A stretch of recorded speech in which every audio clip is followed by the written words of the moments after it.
মুসুর ডালে ফোড়ন। প্রথমে ডালটা সেদ্ধ করে নিয়েছি।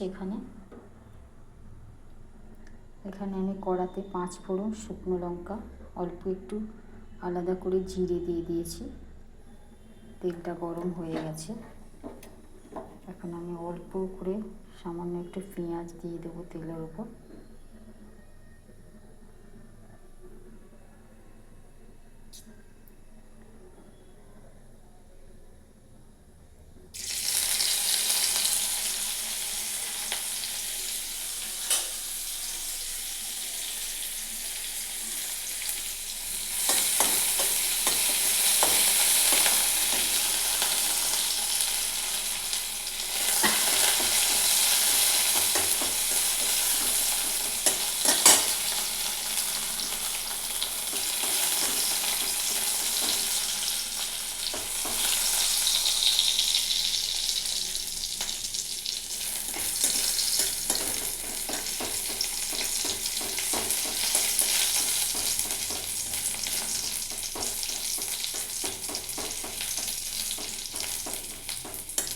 পেঁয়াজটা সুন্দর ভাজা হয়ে গেছে।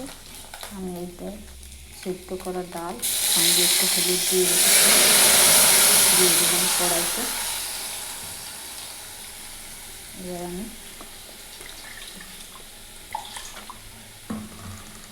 অল্প একটু জল ঢেলে দিলাম।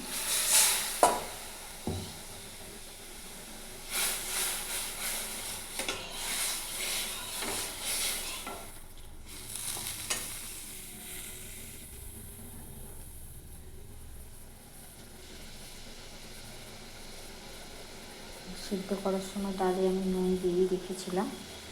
এখন ভালোভাবে ফুটে গেলে ডালটা আমি নামিয়ে নেব।